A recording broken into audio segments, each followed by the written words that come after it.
हे दोस्तों, कैसे हैं आप सब। उम्मीद करता हूँ भाई आप लोग अच्छे होंगे, बढ़िया होंगे। दोस्तों यूँ तो आज के समय में भारत की गिनती दुनिया के सबसे मजबूत अर्थव्यवस्थाओं वाले देश में की जाती है, लेकिन अगर जमीनी स्तर की बात करें तो सच्चाई कुछ और ही बयां करती है। आज भी भारत के कई राज्य और जिले ऐसे हैं जहाँ लोगों को 2 वक्त का खाना भी ठीक से नसीब नहीं हो पाता। न जाने कितने ही लोग आज भी पानी पीकर अपनी रात गुजारते हैं और अगले दिन सुबह मेहनत मजदूरी पर निकल जाते हैं। भारत की जब भी छवि दिखाई जाती है तो मुंबई, दिल्ली जैसे शहरों का ही जिक्र होता है, लेकिन उस समय हम भूल जाते हैं कि बिहार, उत्तर प्रदेश जैसे राज्य भी भारत के अभिन्न अंग हैं। लेकिन आज इन दोनों ही राज्यों की हालत काफी ज्यादा खस्ता नजर आती है। देश की औसतन पर कैपिटा इनकम जहां 1.5 लाख रुपए सालाना पहुंच गई है, वहीं उत्तर प्रदेश में ये आज भी औसतन पर कैपिटा से आधी है और बिहार में तो ये सिर्फ 1/3 ही है। आज के समय में जहां महीने का खर्च चलाने के लिए 50,000 रुपए की जरूरत पड़ती है, वहीं इतने पैसों में पूरे साल का खर्चा चलाना किसी भी परिवार के लिए किसी चुनौती से कम नहीं है। ये बात हम सभी जानते हैं कि बिहार और उत्तर प्रदेश भारत के सबसे गरीब राज्य हैं। यहाँ ना तो लोगों को बहुत अच्छी शिक्षा मुहैया हो पाती है और न ही बेहतर स्वास्थ्य सुविधा। लेकिन आखिर क्या वजह है कि उत्तर प्रदेश और बिहार राज्य इतने पिछड़े हुए हैं? आंकड़ों पर नजर डालें तो आजादी के समय बिहार की स्थिति पंजाब जैसे राज्य से भी बेहतर थी, लेकिन आज पंजाब की पर कैपिटा इनकम बिहार से 4 गुना ज्यादा है।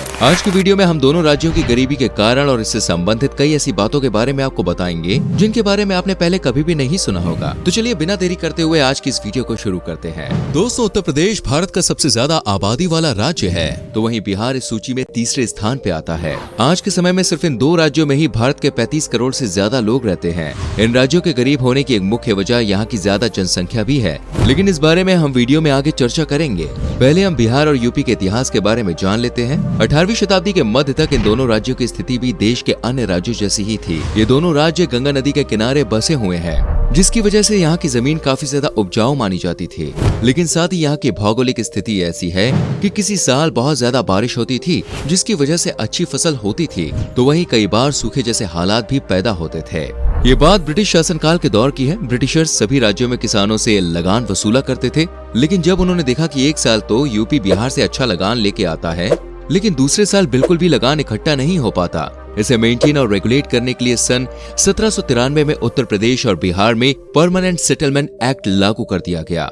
ये लागू तत्कालीन वायसरॉय कॉर्नवालिस द्वारा किया गया था। साथ ही यहाँ पर जमींदारी सिस्टम भी लागू कर दिया गया, यानी अब छोटे किसानों से लगान वसूलने का काम जमींदारों का था और अगर कोई किसान लगान नहीं दे पाता तो उसकी जमीन जमींदारों द्वारा हड़प ली जाती। अब जिस जगह फसल अच्छी होती थी, किसान आसानी से लगान चुका दिया करते, लेकिन फसल की अच्छी पैदावार न होने के कारण किसान मुश्किल में पड़ जाते थे। पीएसए के तहत किसानों को आदेश दे दिया गया था कि हर साल उन्हें तय सीमा में लगान चुकाना ही होगा। लगान न दे पाने के कारण बहुत से किसान बर्बाद होने लगे। कई किसानों ने खुदकुशी भी कर ली और कई किसानों की जमीन ब्रिटिशर्स द्वारा हड़प ली गई। अब छोटे किसान बड़े जमींदारों से किराए की जमीन लेते और उस पर खेती बाड़ी करने के लिए मजबूर हो गए। लगभग 150 सालों तक यही सिलसिला जारी रहा। कई किसानों ने सिस्टम का विरोध करने की कोशिश भी की, क्योंकि सिर्फ बिहार और उत्तर प्रदेश में ही ये नियम लागू किया गया था। बॉम्बे, कोलकाता और चेन्नई जैसे शहरों के किसानों को पैदावार के अनुसार लगान चुकाना पड़ता था। विरोध के चलते बिहार में नक्सलवाद का जन्म हुआ, जो आज भी कई जिलों में मौजूद है। 1947 में जब भारत को अंग्रेजी हुकूमत से आजादी मिली तो उत्तर प्रदेश और बिहार में जमींदारी सिस्टम को खत्म कर दिया गया, लेकिन उसके बाद भी इन दोनों राज्यों के हालात जो है वो सुधर नहीं पाए। दोनों ही राज्य भारत में राजनीति के प्रमुख केंद्र माने जाते हैं।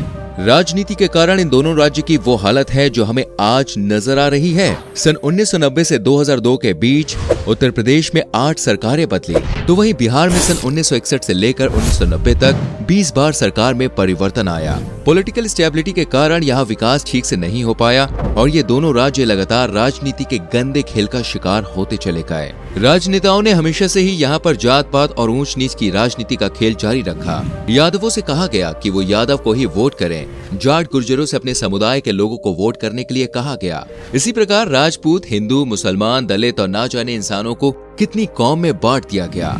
ये बात यहाँ के लोगों के दिमाग में इस कदर घुस चुकी है कि आज बच्चा बच्चा यहाँ धर्म की राजनीति से अच्छे से वाकिफ हो गया है। समय समय पर मंदिर मस्जिद के मुद्दे तो कभी सांप्रदायिक दंगों ने इन दोनों राज्यों को आगे बढ़ने ही नहीं दिया। आजादी के बाद बिहार के पास विकास का अच्छा मौका था। ये एक राज्य था जहाँ कई खनिजों की खदानें मौजूद थी। आयरन, कॉपर और कोल जैसे कई प्राकृतिक संसाधनों की यहाँ भरमार थी। देश के सभी राज्यों में यहीं से इन खनिजों की सप्लाई होती थी, लेकिन तभी सरकार द्वारा यहाँ फ्रेट इक्वलाइजेशन पॉलिसी लागू कर दी गई। इस पॉलिसी के तहत अन्य राज्य जो भी सामान बिहार से खरीद रहे थे, उसके ट्रांसपोर्टेशन पर सरकार की ओर से सब्सिडी दी जाने लगी। अगर ये सब्सिडी नहीं दी जाती तो बहुत सी कंपनियां बिहार में ही अपने प्लांट लगाती, यहाँ इंडस्ट्रियल रेवोल्यूशन होता और लोगों को रोजगार मिलता। लेकिन फ्रेट इक्वलाइजेशन पॉलिसी ने बिहार की जड़ों को खोखला कर दिया।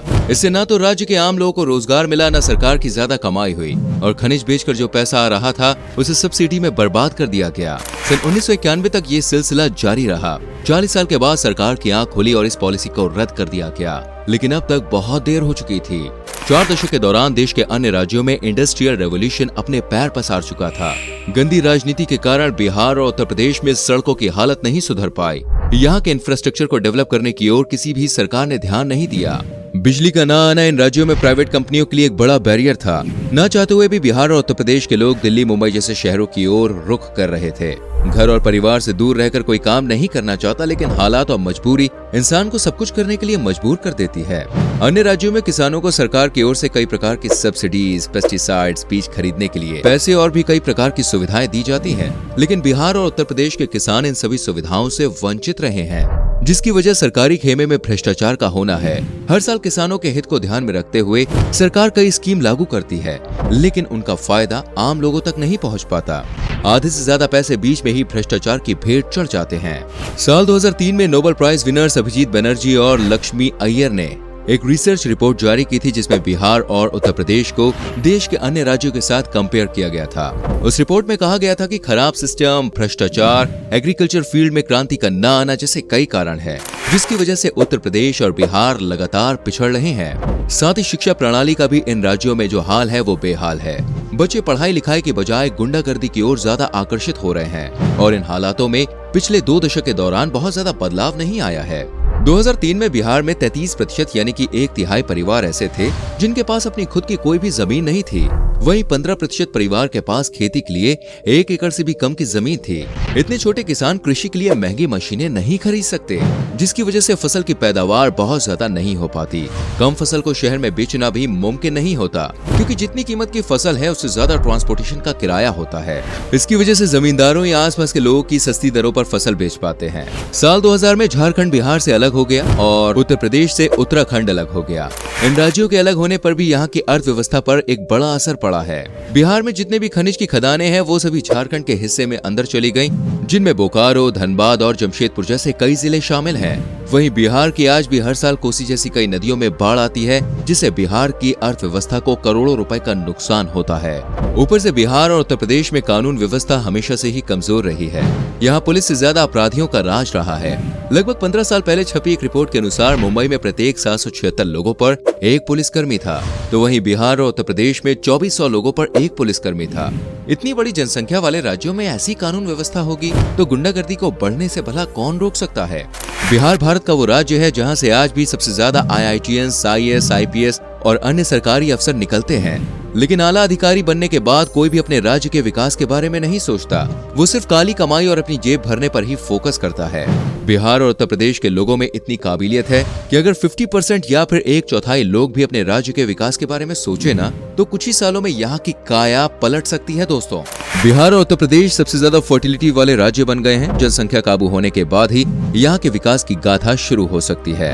आज की इस वीडियो में हमने जितने भी मुद्दों के बारे में बात की है, उनसे ये बात तो बिल्कुल साफ है कि बिहार और उत्तर प्रदेश के गरीब होने और पिछड़ने में लोगों की नहीं बल्कि सरकार और प्रशासन की गलती रही है।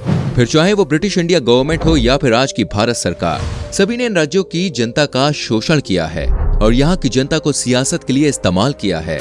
इन दोनों राज्यों में बड़ी संख्या में युवा आबादी मौजूद है। ये बात तो शहरों में रहने वाले लोग भी जानते हैं कि जितनी मेहनत बिहार और उत्तर प्रदेश के युवा कर सकते हैं, उससे आधी मेहनत भी शहरों के युवाओं की बस की बात नहीं है।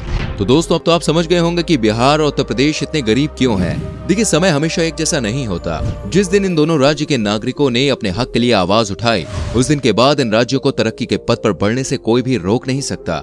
उम्मीद करते हैं कि आपको ये वीडियो जरूर पसंद आई होगी।